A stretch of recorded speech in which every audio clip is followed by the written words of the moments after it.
Hello friends, welcome to the YouTube channel Diploma Mechanical E-Learning. Friends તમને ખ્યાલ જ છે કે આપણે બધા જ સબ્જેક્ટ જે 5th સેમેસ્ટરના ઇમ્પોર્ટન્ટ સબ્જેક્ટ છે એના પેપર સોલ્યુશન આપણે વિડીયોઝની મારફતે તમારા સુધી પહોંચે એ રીતે ટ્રાય ચાલુ કરી દીધી છે આપણી ચેનલ પર. અને એના ઓલરેડી ECC થર્મલ એન્જિનિયરિંગ 2 અને DME સબ્જેક્ટના તો ઓલરેડી વિડીયોઝ ઘણા બધા આવી જ ચૂકેલા છે. એટલે એ બધા વિડીયોઝ જે છે અલગ અલગ પ્લેલિસ્ટના ફોર્મમાં આપણી યુટ્યુબ ચેનલની અંદર આપણે અપલોડ કરી દીધા છે. તો એ તમે બધા જ વિડીયોઝ જોઈ શકો છો, જેથી તમારી પ્રિપરેશન જે વિન્ટર 2020 એક્ઝામિનેશન માટેની છે એ સારી રીતે થઈ શકે.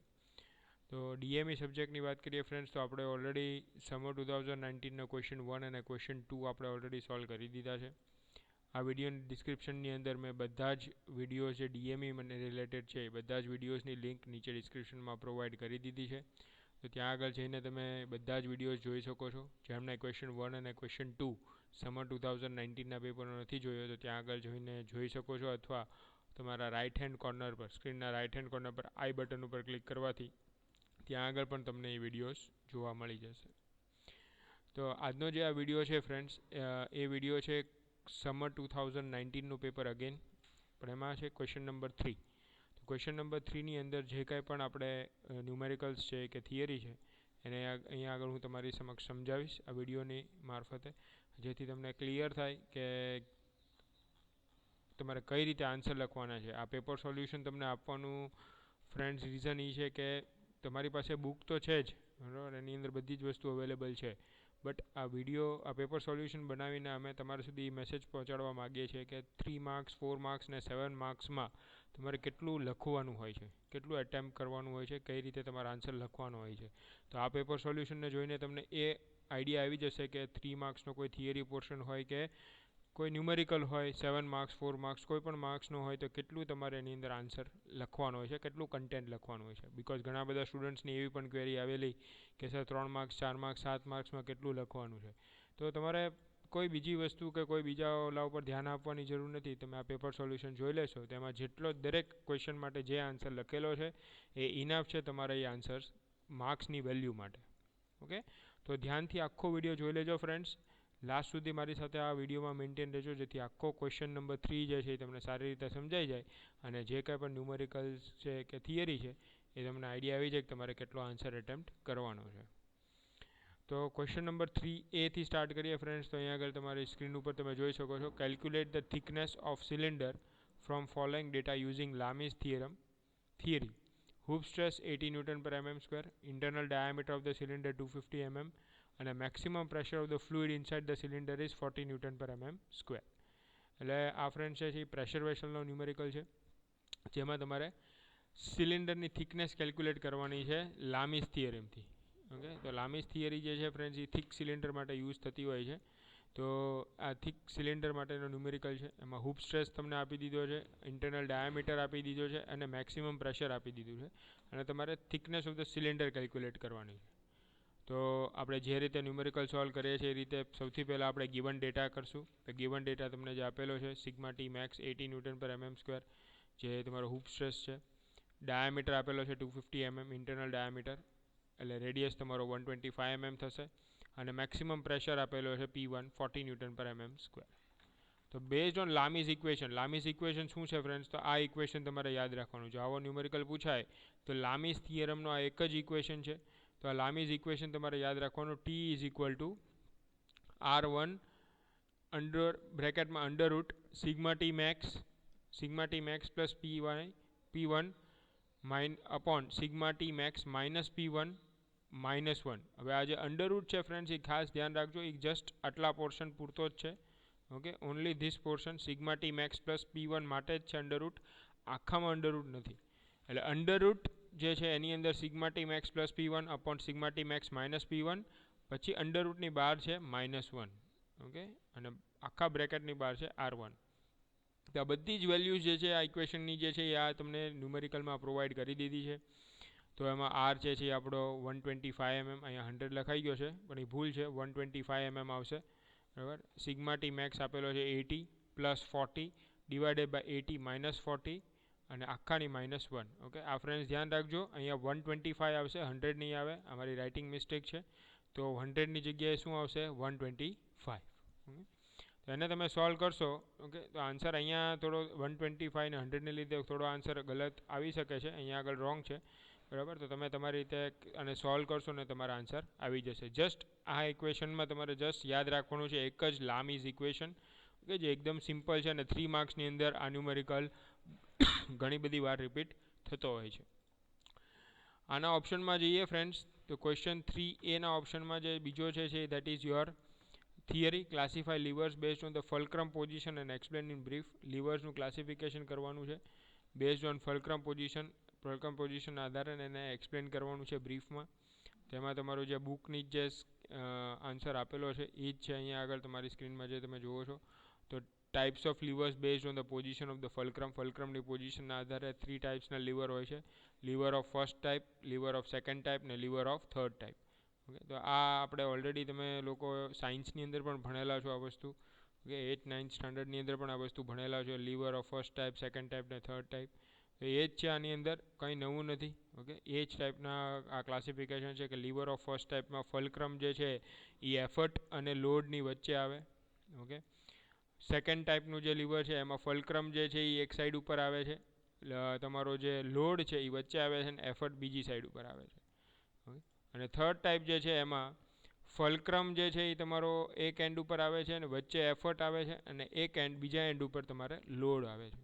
તો આ રીતે 3 અલગ અલગ ટાઈપની લીવરની પોઝિશનના આધારે, ફલ્ક્રમની પોઝિશનના આધારે 3 અલગ ટાઈપના લીવર તમારી સામે આવે છે. ઓકે, તો આ તમારો આન્સર થઈ જશે, 3 ટાઈપના lever. Okay, classification of lever based on the fulcrum position અને એને એક્સપ્લેન કર્યા છે બ્રીફમાં. તમે આ ફિગર પણ સાથે ડ્રો કરી દેજો. ઓકે, આન્સરની અંદર. તો આ 3 માર્ક્સનો તમારો આન્સર કમ્પ્લીટ થઈ જશે. એને પછી ક્વેશ્ચન 3B જઈએ ફ્રેન્ડ્સ. તો what is eccentric loading? Give at least 4 names of machine element subjected to eccentric loading. Eccentric loading શું છે અને કોઈ પણ 4 મશીન એલિમેન્ટના નામ આપવાના છે જેની ઉપર એસેન્ટ્રિક લોડિંગ લાગે છે. તો ફ્રેન્ડ્સ આ ક્વેશ્ચન એકદમ ઇઝી છે 3 માર્ક્સની અંદર. ઓકે, તો આમાં ફર્સ્ટ જે પાર્ટ છે ક્વેશ્ચનનો કે વોટ ઇઝ એસેન્ટ્રિક લોડિંગ એ આપણે સમજી લઈએ. તો when the line of action of load does not coincide with the geometric axis of the machine element, that load is known as eccentric loading. Okay, આ English medium માટે students માટે છે. ગુજરાતી મીડિયમને તમારે સમજવું હોય ગુજરાતીમાં તો આને હું સમજાવીશ કે ભાઈ જ્યારે કોઈ મશીન એલિમેન્ટ તમે લઈ લો, એની જે એક્સિસ હોય એ એક્સિસની ઉપર જ્યારે લોડ લાગતો હોય, ઓકે, એકચ્યુઅલ એક્સિસ ઉપર જ લોડ લાગતો હોય તો એને એક્શિયલ લોડ કહેવાય. પણ આ કેસની અંદર કેવું થાય છે કે તમારી મશીન એલિમેન્ટ જે છે એની એક્સિસ કરતાં કોઈક અલગ જગ્યાએ, ઓકે, એક્સિસથી અલગ લોડ લાગે છે. ઓકે, એક્શન જે છે લાઇન ઓફ એક્શન લોડની એ એક્સિસ કરતાં અલગ છે. ઓકે, એટલે એકચ્યુઅલ એક્શિયલ લોડ નથી પણ એક્સિસ જે છે એનાથી અલગ છે લાઇન ઓફ એક્શન લોડની. તો આવા જે ટાઈપના લોડિંગ હોય એને આપણે શું કહીએ? Eccentric loading. ઓકે, તો line of action of load is different from the geometric axis of the machine element, then that particular type of load is known as eccentric loading. Okay, machine elements જેની ઉપર eccentric loading લાગી શકે છે એવા એલિમેન્ટ્સમાં આપણે જોઈએ તો bracket, machine base, column અને ફ્રેમ સ્ટ્રક્ચર. 4 નામ યાદ રાખી લેશો, 4 નામ લખવાના છે અને એસેન્ટ્રિક લોડિંગની ડેફિનેશન લખવાની છે. 3 માર્ક્સ તમારા આવી જશે. તમારે આટલું જ લખવાનું રહેશે ફ્રેન્ડ્સ આની અંદર. હવે આ 3Bના ઓરમાં જે ક્વેશ્ચન છે એ અગેન તમે જુઓ પ્રેશર વેસલનો ન્યુમેરિકલ છે. If the value of induced hoop stress and longitudinal stress on thin cylindrical shell are 120 megapascal and 60 megapascal respectively, then find the value of maximum shear stress. આ પણ friends એકદમ easy numerical છે 3 માર્ક્સની અંદર, કે તમને એક thin cylindrical shell જે છે એની ઉપર લાગતો હૂપ સ્ટ્રેસ અને લોન્જિટ્યુડનલ સ્ટ્રેસની વેલ્યુ આપેલી છે. હૂપ સ્ટ્રેસ છે 120 મેગાપાસ્કલ ને લોન્જિટ્યુડનલ સ્ટ્રેસ છે 60 મેગાપાસ્કલ, અને તમારે શું કેલ્ક્યુલેટ કરવાનું છે? એની ઉપર લાગતો મેક્સિમમ શિયર સ્ટ્રેસ. આમાં પણ ફ્રેન્ડ્સ એક જ ફોર્મ્યુલા તમારે યાદ રાખવાની છે કે તમે જોઈ શકો છો એકદમ ઇઝી ન્યુમેરિકલ છે આ. તો ગિવન ડેટા શું છે કે આપણે હૂપ સ્ટ્રેસ આપેલો છે 120 મેગાપાસ્કલ, લોન્જિટ્યુડનલ સ્ટ્રેસ આપેલો છે 60 મેગાપાસ્કલ ને તમારે મેક્સિમમ શિયર સ્ટ્રેસ તાવ મેક્સ કેલ્ક્યુલેટ કરવાનું છે. તો તાવ મેક્સ કેલ્ક્યુલેટ કરવા માટે ફોર્મ્યુલા તમે અહીંયા જો, tau max is equal to sigma hoop stress minus longitudinal stress divided by 2. Sigma TH એટલે હૂપ સ્ટ્રેસ, સિગ્મા TL એટલે લોન્જિટ્યુડનલ સ્ટ્રેસ. એટલે hoop stress minus longitudinal stress divided by 2 એ તમને વેલ્યુ શેની મળશે, મેક્સિમમ શિયર સ્ટ્રેસની value મળશે. Okay, તો આ જ ફોર્મ્યુલા જે છે એ જ તમારે યુઝ કરવાની છે. આપણે એ જ કેલ્ક્યુલેટ કરવાનું હતું. ઓકે, આપણે શું કેલ્ક્યુલેટ કરવાનું હતું, value of maximum shear stress. તો આપણે મેક્સિમમ શિયર સ્ટ્રેસની વેલ્યુ આપણે કેલ્ક્યુલેટ કરશું. હૂપ સ્ટ્રેસ આપેલો છે 120, લોન્જિટ્યુડનલ સ્ટ્રેસ આપેલો છે 60. 120 માઇનસ 60 ડિવાઇડેડ બાય 2 એટલે 60 ડિવાઇડેડ બાય 2 આન્સર આવશે 30. સો મેક્સિમમ શિયર સ્ટ્રેસની વેલ્યુ છે 30 મેગાપાસ્કલ અથવા 30 ન્યૂટન પર mm સ્ક્વેર. ક્લિયર? આ પણ એકદમ ઇઝી ન્યુમેરિકલ હતો ફ્રેન્ડ્સ, 3 માર્ક્સની અંદર. અને આ ન્યુમેરિકલ પણ ઘણી બધી વાર તમારા પેપર્સની અંદર રિપીટ થયેલો છે. ક્વેશ્ચન 3C જઈએ ફ્રેન્ડ્સ. તે જે છે એ તમારે સ્ક્રૂ ક્લેમ્પનો ન્યુમેરિકલ છે, જે એસેન્ટ્રિક લોડિંગવાળા ન્યુમેરિકલ્સ આવે છે એનો છે. The compressive load on nut and screw clamp is 70 kN. Calculate the diameter of the screw and height of the nut, neglecting buckling. Assume single start square threads of 2 threads per centimeter. Take for screw sigma c 100 Newton per mm square and bearing pressure Pb 20 Newton per mm square. તો friends, nut અને screw ક્લેમ્પનું compressive load જે લાગે છે એ 70 kN છે. તમારે શું calculate કરવાનું છે, સ્ક્રૂનો ડાયામીટર અને નટની હાઇટ. ઓકે, બકલિંગને નિગ્લેક્ટ કરવાનું છે આની અંદર. અને જે થ્રેડ છે એની પીચ આપેલી છે 2 threads per centimeter અને સિંગલ સ્ટાર્ટ થ્રેડ છે. સ્ક્રૂ માટે તમારે મેક્સિમમ સિગ્મા સીની value 100 Newton per mm square અને બેરિંગ પ્રેશરની value Pb 20 Newton per mm square. તો તમારે ડાયામીટર ઓફ ધ સ્ક્રૂ અને height of the nut calculate કરવાનું છે. આપણે આ ન્યુમેરિકલ જોઈ લઈએ. આની અંદર again given data, W load આપેલો છે 70 kN એટલે 70,000 ન્યૂટન. પીચ આપેલી છે 10 mm, Pb આપેલો છે 20 Newton per mm square અને સિગ્મા C આપેલો છે 100 Newton per mm square. Okay, તો તમારે W is equal to π/4 DC square into 80. આપણે શું કેલ્ક્યુલેટ કરવાનું છે, ડાયામીટર ઓફ ધ સ્ક્રૂ. તો સ્ક્રૂનો ડાયામીટર તમારે જે છે એની માટે DC, એની માટેની ફોર્મ્યુલા આ થશે W is equal to π/4 DC square into 80. Okay, આ ફોર્મ્યુલા તમારે યાદ રાખવાની to calculate diameter of the screw. તો આમાં Wની વેલ્યુ છે આપણી પાસે, એ પેસ્ટ કરી દઈશું અને DCની વેલ્યુ કેલ્ક્યુલેટ કરશું તો આન્સર 33.38 જેવો આવશે, જે એપ્રોક્સિમેટલી આપણે 34 mm લઈ શકશું. બીજું જે છે આગળ આપણે જોઈએ સ્ક્રૂ ડાયામીટર માટે. સ્ક્રૂ ડાયામીટર માટે તમારે શું કરવાનું, આ DC જે છે એ તમારું નોમિનલ ડાયામીટર છે. તો એકચ્યુઅલ સ્ક્રૂ ડાયામીટર માટે શું કરવું પડશે, DC પ્લસ P. એટલે DCની વેલ્યુ 34 પ્લસ પીચ 10 mm. તો આન્સર તમારો એકચ્યુઅલ સ્ક્રૂ ડાયામીટર જે છે એ તમારે કેટલો આવશે, 44 mm. તો this is your final answer, screw diameter 44 mm. હવે આગળ જોઈએ આપણે બીજું જે કેલ્ક્યુલેટ કરવાનું છે, હાઇટ ઓફ ધ નટ. નટની હાઇટ કેલ્ક્યુલેટ કરવાની છે. તો નટની હાઇટ માટે આપણે કયું ફેલિયર કન્સિડર કરશું, બેરિંગ ફેલિયર. આપણે ઓલરેડી બેરિંગ પ્રેશર આપેલું છે 20 Newton per mm square. તો bearing failure of the nut આપણે કન્સિડર કરીએ ત્યારે ફોર્મ્યુલા થશે W is equal to π/4 D square minus DC square into PB into eta T. Eta T NT means number of threads in the nut. હવે 70,000 W આપેલો છે, D આપણે calculate કર્યો, D આપણે કેલ્ક્યુલેટ કર્યો 44 mm. ઓકે, અહીંયા આગળ. અને DCની વેલ્યુ આપણે કેલ્ક્યુલેટ કરી 34 mm. તો D અને DCની બંનેની વેલ્યુ આપણે અહીંયા મૂકી દઈશું, 44 square minus 34 square into PB તમને 20 આપેલું છે અને નંબર ઓફ થ્રેડ્સ આપણે કેલ્ક્યુલેટ કરવાના છે. તો આની પરથી નંબર ઓફ થ્રેડ્સ મળી જશે આપણે, 3.85 આન્સર આવશે આને સોલ્વ કરશું એટલે એપ્રોક્સિમેટલી 4 થ્રેડ્સ થશે. ઓકે, નંબર ઓફ થ્રેડ કેટલા થશે, 4. ઓકે, હવે નંબર ઓફ થ્રેડને આપણે પીચ સાથે મલ્ટીપ્લાય કરી દઈએ એટલે આપણે હાઇટ ઓફ ધ નટ મળી જાય. બિકોઝ પીચ શું થાય, બે કોન્ઝિક્યુટિવ થ્રેડ વચ્ચેનું ડિસ્ટન્સ. ઓકે, તો એ ડિસ્ટન્સ ઇન્ટુ તમે નંબર ઓફ થ્રેડ કરી દો એટલે ટોટલ હાઇટ તમને નટની મળી જાય. તો હાઇટ ઓફ ધ નટ શું થશે, number of threads into pitch. Okay, એટલે 4 ઇન્ટુ 10. ઓકે, એટલે 40 mm. તો હાઇટ તમારી કેટલી થશે નટની, 40 mm. ઓકે ફ્રેન્ડ્સ, તો અહીંયા આગળ આખો ન્યુમેરિકલ સોલ્વ થઈ ગયો. તમે જો આમાં જસ્ટ અગેન બે જ ફોર્મ્યુલા જે છે તમારે ખાસ યાદ રાખવાની છે. ડાયામીટર ઓફ ધ સ્ક્રૂ હોય તો સૌથી પહેલાં DC તમારે કેલ્ક્યુલેટ કરવાનું અને DC ઉપરથી તમે P સાથે એડ કરી દો એટલે ડાયામીટર ઓફ ધ સ્ક્રૂ મળી જાય. અને બીજું જે હાઇટ ઓફ ધ નટ છે એની માટે number of threads in the nut તમારે કેલ્ક્યુલેટ કરવું હોય તો બેરિંગ ફેલિયર નટનું કન્સિડર કરો. એની માટે ફોર્મ્યુલા છે W is equal to π/4 D square minus DC square into PB into NT.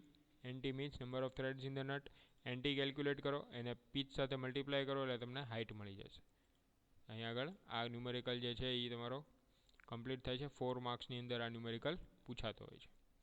એના ઓપ્શનમાં જે છે ફ્રેન્ડ્સ એ હેલિકલ સ્પ્રિંગનો ન્યુમેરિકલ છે. A closed coil helical spring is to be designed for loads ranging from 2.5 kN to 3 kN. The axial compression of the spring for load range is 10 mm. Mean diameter of the coil is 36 mm and spring index is 6. Calculate diameter of the spring and number of active coils and spring stiffness. Take G is equal to 0.8 into 10 raised to 5 megapascal. તો એક close coil helical સ્પ્રિંગની design કરવાની છે જેની ઉપર load કેટલો લાગે છે, એની range કેટલી છે 2.5 kN to 3 kN. હવે લોડને લીધે જે એનું એક્શિયલ કમ્પ્રેશન થાય છે સ્પ્રિંગનું, ઓકે, તે કેટલું થાય છે 10 mm. Mean diameter of the coil, સ્પ્રિંગનો જે કોઇલનો ડાયામીટર છે મીન ડાયામીટર 36 mm અને સ્પ્રિંગ ઇન્ડેક્સ સીની વેલ્યુ છે 6. તો આપણે કેલ્ક્યુલેટ શું કરવાનું છે, diameter of the spring, number of active coils અને સ્પ્રિંગ સ્ટીફનેસ, આ ત્રણ વસ્તુ આપણે કેલ્ક્યુલેટ કરવાની છે. તો અગેઇન આને પણ આપણે ગિવન ડેટાથી સ્ટાર્ટ કરીએ. તો મેક્સિમમ રેન્જ આપણે રેન્જ આપેલી હતી લોડની 2.5 kN ટુ 3 kN. તો મેક્સિમમ લોડ કેટલો છે 3 kN એટલે 3000 ન્યૂટન. મિનિમમ લોડ કેટલો છે 2500 ન્યૂટન 2.5 kN. ડેલ્ટા એટલે ડિફ્લેક્શન આપેલું છે, કેટલું આપેલું છે 10 mm, ઓકે, જે આપેલું છે. કમ્પ્રેશન કેટલું થાય છે 10 mm નું, એટલે ડિફ્લેક્શન 10 mm નું થશે. ડી આપેલો છે diameter of the coil 36 mm, C spring index 6 mm અને જીની value 0.8 into 10 raised to 5 newton પર mm સ્ક્વેર.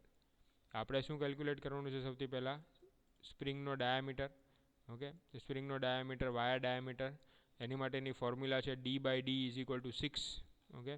સ્પ્રિંગ ઇન્ડેક્સ આપેલો છે 6. સ્પ્રિંગ ઇન્ડેક્સ એટલે કોઇલનો ડાયામીટર ડિવાઇડેડ બાય સ્પ્રિંગનો ડાયામીટર, ઓકે. તો D/D ઇઝ ઇક્વલ ટુ 6. તો ડીની વેલ્યુ આપણે મળી જશે 36 ડિવાઇડેડ બાય 6 એટલે 6 mm, ઓકે. તો વાયા ડાયામીટર કાં તો સ્પ્રિંગ ડાયામીટર તમારો થશે 6 mm.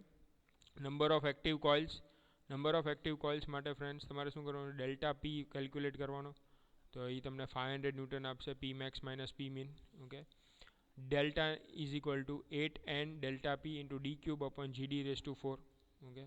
તો આની અંદર જે એન છે એ તમારો એક્ટિવ કોઇલ્સ છે. ડેલ્ટા પી આપણે કેલ્ક્યુલેટ કર્યો 500, ડીની વેલ્યુ આપેલી છે 36, ઓકે. જીની વેલ્યુ 0.8 into 10 raised to 5 અને સ્મોલ ડી વાયા ડાયામીટર જે આપણે 6 mm કેલ્ક્યુલેટ કર્યો છે. આની ઉપરથી તમને મળી જશે એનની વેલ્યુ કેટલી આવશે 5.55, બરાબર. તો એ તમે એપ્રોક્સિમેટલી કેટલી લઈ શકો 6, ઓકે. તો નંબર ઓફ એક્ટિવ કોઇલ્સ કેટલું થશે 6, ઓકે. પછી આપણે આવીએ લાસ્ટ વેલ્યુ જે આપણે કેલ્ક્યુલેટ કરવાની છે સ્પ્રિંગ સ્ટીફનેસ. તો સ્પ્રિંગ સ્ટીફનેસ માટે તમારે ફ્રેન્ડ શું કરવું પડશે, સૌથી પહેલાં સોલિડ લેન્થ ફાઇન્ડ કરો. LS is equal to n+2 × D. એનની વેલ્યુ કેટલી, એક્ટિવ કોઇલ 6 છે, 6 + 2 × 6 એટલે 48 mm. હવે ફ્રી લેન્થ કેટલી થશે, તો ફ્રી લેન્થ માટેની ફોર્મ્યુલા છે LS પ્લસ એટલે solid length plus delta max plus clearance between the coils, okay. Spring stiffness કેટલી થશે friends, Q is equal to delta P upon delta. Delta P એટલે પ્રેશરનો ડિફરન્સ, લોડનો ડિફરન્સ. લોડનો difference કેટલો છે 500. તો 500 ડિવાઇડેડ બાય ડેલ્ટા એટલે મેક્સિમમ કોમ્પ્રેશન કેટલું હતું, ઓકે, તમારું 6 mm. 6 લખી દો એટલે તમારો આન્સર આવશે 83.33 ન્યૂટન પર mm. તો આ થઈ ગયું તમારું સ્પ્રિંગ સ્ટીફનેસ, ઓકે. આ રીતે ત્રણેય વસ્તુ તમે કેલ્ક્યુલેટ કરી શકો. આમાં પણ 2-3 ફોર્મ્યુલાસ છે જે તમારે યાદ રાખવાની છે. વાયા ડાયામીટર માટે સ્પ્રિંગ ઇન્ડેક્સનો યુઝ કરવાનો છે, બરાબર. નંબર ઓફ એક્ટિવ કોઇલ્સ માટે તમારે ડેલ્ટા પી કેલ્ક્યુલેટ કરીને આ ફોર્મ્યુલા યુઝ રાખવાની, delta is equal to 8n delta P D cube upon GD raise to 4. અને સ્પ્રિંગ સ્ટીફનેસ માટે તમારે Q is equal to delta P upon delta, okay. તો આ ફોર્મ્યુલાનો યુઝ કરી તમે સ્પ્રિંગ સ્ટીફનેસ પણ કેલ્ક્યુલેટ કરી શકશો. આગળ જોઈએ ફ્રેન્ડ્સ આપણે તો ક્વેશ્ચન 3D. એમાં અગેન સી ક્લેમ્પનો ન્યુમેરિકલ છે એસેન્ટ્રિક લોડિંગ, ઓકે. જો એસેન્ટ્રિક લોડિંગ હું તમને કહીશ તો આ જે છે એ તમારો મશીનની એક્સિસ છે, મશીન એલિમેન્ટની એક્સિસ છે અને એકચ્યુઅલમાં લોડ ક્યાં લાગે છે, અહીંયા આગળ લાગે છે. તો આ એકચ્યુઅલમાં there is a distance between the machine axis and the load, line of action of load. તો આવા એસેન્ટ્રિક લોડિંગ કહેવાય. તો 20 kN load is acting on the end of C clamp having a rectangular cross section. The eccentric distance is 150 mm in horizontal direction. Find the dimensions of the rectangular section if permissible stress is 100 Nm/mm² for clamp. Take H is equal to 2B. તો friends આમાં એક વસ્તુ ધ્યાન રાખજો, C ક્લેમ્પના જે numerical હોય છે જે પેપરમાં પૂછાતા હોય છે એ ઓલમોસ્ટ સિમિલર ટાઈપના હોય છે, સેમ ટાઈપના ન્યુમેરિકલ હોય છે. કોઈ જાજો ડિફરન્સ નથી, જસ્ટ આ લોડની વેલ્યુઝની અંદર ચેન્જ કરતા હોય છે. તો આ ન્યુમેરિકલ તમે સમજી લેશો તો આ સી ક્લેમ્પના જે ન્યુમેરિકલ છે બધા તમારે ક્લિયર થઈ જશે. તો આપણે સૌથી પહેલાં ગિવન ડેટા જોઈ લઈએ. તો પી આપેલો છે 20,000 ન્યૂટન, એચ આપેલો છે 2b, સી આપેલો છે 150, સોરી ઈ આપેલો છે ઇસેન્ટ્રિક 150 એસેન્ટ્રિક ડિસ્ટન્સ. ઓકે, લોડની line of action of load અને મશીન એલિમેન્ટના એક્સિસ વચ્ચેનો ડિસ્ટન્સ કેટલો છે 150 mm. તો સૌથી પહેલાં શું કરવાનું, સિગ્મા મેક્સ આપેલો છે 100 ન્યૂટન પર mm સ્ક્વેર. સૌથી પહેલાં એરિયા ફાઇન્ડ કરો h ઇન્ટુ બી. ઓકે, હવે રેક્ટેન્ગ્યુલર ક્રોસ સેક્શન છે. ઓકે, રેક્ટેન્ગ્યુલર સેક્શન હોય એટલે 2b ઇન્ટુ બી, એચની વેલ્યુ આપેલી છે 2b. ઓકે, તો 2b into B is equal to 2b square. હવે સેક્શન મોડ્યુલસ કેટલું થશે રેક્ટેન્ગ્યુલર ક્રોસ સેક્શન માટે 1/6 bh સ્ક્વેર. ઓકે, તો 1/6 b ઇન્ટુ 2b સ્ક્વેર, તો એ રીતે સેક્શન મોડ્યુલસ આવશે 2/3 ઇન્ટુ બી ક્યુબ. હવે સિગ્મા T1, હવે સિગ્મા T1 એટલે P બાય A, બરાબર. તો એરિયા 2b સ્ક્વેર છે એ મૂકી દો. P આપેલો 20,000 એટલે 10,000 અપોન બી સ્ક્વેર, આ ટેન્સાઇલ લોડ થશે. સિગ્મા T2 કેટલું આવશે PE અપોન Z. એ જે છે એ તમારો એકચ્યુઅલમાં line of action of load ઉપરનો છે. તો 20,000 into E eccentricity 150 upon Z કેટલું આવ્યું 2/3 બી ક્યુબ. એ તમે સોલ્વ કરશો એટલે આન્સર આવશે 45 lakh upon B cube. Sigma C2 minus sigma C2 કેટલું થશે માઇનસ PE અપોન Z. તો એ સેમ વેલ્યુ આવશે -45 લાખ અપોન બી ક્યુબ. હવે રિઝલ્ટન્ટ સ્ટ્રેસ કેટલો આવે છે sigma 1 is equal to sigma C1 minus sigma C2. Sigma C1 કેટલો આવે છે 10,000 અપોન બી સ્ક્વેર, બરાબર. અને સિગ્મા C2 કેટલું આવે છે 45 lakh upon B cube. Sigma 2 કેટલું આવશે sigma T1 plus sigma T2, આ બંનેનું એડિશન થશે. ઓકે, એ ટેન્સાઇલમાં આવશે. હવે from the figure it is clear to understand the maximum resultant stress in sigma 2 and hence it is compared with permissible stress. Maximum value શેની આવશે plus છે એટલે આની જ વેલ્યુ આવવી જોઈએ, ઓબ્વિયસ છે. હાઈએસ્ટ વેલ્યુ આની આવશે મેક્સિમમ રિઝલ્ટન્ટ સ્ટ્રેસ. તો એને આપણે પરમિસિબલ સ્ટ્રેસ સાથે કમ્પેર કરીએ. ઓકે, તો 100 is equal to maximum stress કેટલો છે 100. તો 100 is equal to sigma 2. Okay, અને આપણે સોલ્વ કર્યું તો બીની value by trial and error મેથડથી તમારે બીની વેલ્યુ કેટલી આવશે 36.5 mm. એ લોકોએ એપ્રોક્સિમેટલી 40 લીધું છે, તમે 38 પણ લઈ શકો છો. અને એની ઉપરથી એચની વેલ્યુ આવશે 40 ઇન્ટુ 2b છે એટલે 80 mm. તો ડાયમેન્શન ક્રોસ સેક્શનનું ડાયમેન્શન કેટલું થાય બી 40 mm અને એચ 80 mm. ઓકે, તો આ રીતે આખો આ સી ક્લેમ્પનો જે ન્યુમેરિકલ છે આ રીતે તમે સોલ્વ કરી શકશો. આપણે ડાયમેન્શન્સ કેલ્ક્યુલેટ કરવાના હતા રેક્ટેન્ગ્યુલર ક્રોસ સેક્શનના, એ આપણે આન્સર અહીંયા આવી ગયો છે. આના ઓપ્શનમાં ફ્રેન્ડ્સ લાસ્ટ ક્વેશ્ચનના ઓપ્શનમાં અગેન લેમિનેટેડ એલિપ્ટિકલ સ્પ્રિંગ છે, એનો ન્યુમેરિકલ છે. Laminated elliptical spring having length 900 mm. Total load on the spring is 3600 newton. maximum deflection 75 mm and a permissible bending stress 36 degrees. Okay. So find the number of leaves, width and thickness. If the ratio of width of leaves and thickness is 12, take E is equal to 2 into 10 raised to 5 Newton per mm square. આમાં પણ again given data જોઈ લઈએ. તો તમને 2p આપેલો છે 3600 newton એટલે p થશે 1800 newton. 2l total span 900 mm, તો એ l એક થશે 450 mm. ડિફ્લેક્શન મેક્સિમમ 75 mm થાય છે. સિગ્મા b 360 ન્યૂટન પર mm square. b is equal two 12t અને ની વેલ્યુ આપેલી છે આ. હવે સિગ્મા બી આપણે કેલ્ક્યુલેટ શું કરવાનું છે નંબર ઓફ લીવ્સ, વિથ અને થિકનેસ, આ ત્રણ વસ્તુ આપણે કેલ્ક્યુલેટ કરવાની છે. તો sigma B is equal to 6pl upon nbt square. Okay, એની ઉપર n ને આપણે કરતા બનાવીએ તો 6pl upon sigma B into B T square. Y મેક્સની વેલ્યુ કેટલી થશે 6pl cube upon en B T cube. આ તમારે યાદ રાખવાની છે ફોર્મ્યુલા ફ્રેન્ડ્સ, આ બંને ફોર્મ્યુલા. અને એમાં પણ એનની વેલ્યુ આપણે કરતા બનાવીએ તો 6pl cube upon BT cube Y max. આ બંને ઇક્વેશન એનના જ થઈ ગયા. તો આ બંને ઇક્વેશનને આપણે કમ્પેર કરીએ, બરાબર, અને એને આપણે આગળ જે કોમન વસ્તુ હોય એને આપણે કટ કરીએ. 6pl એટલું કટ કરી દઈએ, બી કટ કરી દઈએ, અહીંયાથી ટી સ્ક્વેર કટ કરી દઈએ. ઓકે, એટલી વસ્તુ કટ કરી લઈએ તો ટીની વેલ્યુ આવશે L square into sigma B upon E Y max. આની અંદર બધી વેલ્યુ આપણે પ્લેસ કરી દઈએ, બધી વેલ્યુઝ છે આપણી પાસે. એટલે થિકનેસ આપણે મળી જશે 5 mm. હવે થિકનેસ મળી ગયા એટલે બીની વેલ્યુ મળી જશે 12t છે, બી ઇઝ ઇક્વલ ટુ 12t છે તો 60 mm. તો વિથ અને થિકનેસ બંને મળી ગઈ. હવે નંબર ઓફ લીવ્સ આપણે ફાઇન્ડ કરવાની છે. નંબર ઓફ લીવ્સ માટેની ફોર્મ્યુલા કોઈ પણ એક તમે લઈ શકો છો. 6PL/σB into B into T square બધી વેલ્યુઝ છે જ આપણી પાસે. તો આન્સર આવશે 9. અને તમે સોલ્વ કરશો એટલે નંબર ઓફ લીવ્સ કેટલું થયું 9. ઓકે. અને રેડિયસ ઓફ કર્વેચર જો તમને માગ્યું હોય તો એમાં તમે આ ફોર્મ્યુલા યુઝ કરી શકો L²/2y.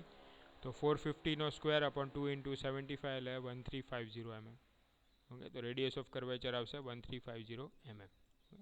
તો આ ન્યુમેરિકલમાં પણ ફ્રેન્ડ્સ એક સિગ્મા બીની ફોર્મ્યુલા, ઓકે, સોરી, હા, વાય મેક્સની ફોર્મ્યુલા, એ બે ફોર્મ્યુલા એ તમને આવડી જશે. આખો ન્યુમેરિકલ તમારો સોલ્વ થઈ જશે. ઓકે. તો આ રીતે ફ્રેન્ડ્સ અહીંયા આગળ તમારો આખો ક્વેશ્ચન 3 જે છે એ આખો કમ્પ્લીટ થઈ જાય છે. મેં ઓપ્શન સાથે તમને બધા જ ન્યુમેરિકલ છે એ સમજાવ્યા છે. ઓકે. અને બધા જે એની થિયરી હતી એ પણ આપણે ડિટેલમાં અહીંયા સમજી લીધી છે કે આ ક્વેશ્ચન નંબર 3ની અંદર કયા કયા ક્વેશ્ચન હતા. તો આઈ હોપ તમને આ વિડીયો ગમ્યો હશે ફ્રેન્ડ્સ. ઓકે. તમારો ક્વેશ્ચન 3 આખો સોલ્વ થઈ ગયો હશે. તમે પણ ઘરે આખો ક્વેશ્ચન 3 સોલ્વ કરી દેજો સમર 2019ના પેપરનો, જેથી તમારા પ્રિપરેશન સારી રીતે થઈ જાય. હજી પણ આપણે નેક્સ્ટ વિડીયોની અંદર ક્વેશ્ચન નંબર 4 અને 5 સોલ્વ કરવાના છે અને વિન્ટર 2019નો પેપર પણ સોલ્વ કરીશું. તો આઈ હોપ તમને આ વિડીયો ગમ્યો હશે. જો વિડીયો ગમ્યો હોય તો લાઇક કરજો મેક્સિમમ, તમારા ફ્રેન્ડ્સ સુધી પણ આને શેર કરજો કે એમને પણ DMEની પ્રિપેરેશન સારી રીતે થઈ શકે. ઓકે. આપણી ચેનલ ઇન્સ્ટાગ્રામ પર પણ અવેલેબલ તો છે જ. ઓકે. અને સાથે સાથે ટેલિગ્રામ પર પણ અવેલેબલ છે હવેથી. તો ટેલિગ્રામમાં પણ તમે diploma mechanical e learning search કરશો તો ત્યાં આગળ પણ તમને આપણી ચેનલ મળી જશે. ત્યાં આગળ પણ રેગ્યુલર અપડેટ્સ મુકાતી હોય છે અને ત્યાં આગળ પણ તમારું રીડિંગ મટીરિયલ, ઓકે, વિડીયોની લિંક્સ, ઓકે, જે PDF મટીરિયલ છે એ બધું પણ એમાં મૂકવામાં આવે છે. ઓકે. આઈ હોપ તમારી પ્રિપરેશન સારી રીતે કન્ટિન્યુ તમે કરતા હશો. So stay at home, stay safe, stay healthy, keep learning. Thank you very much.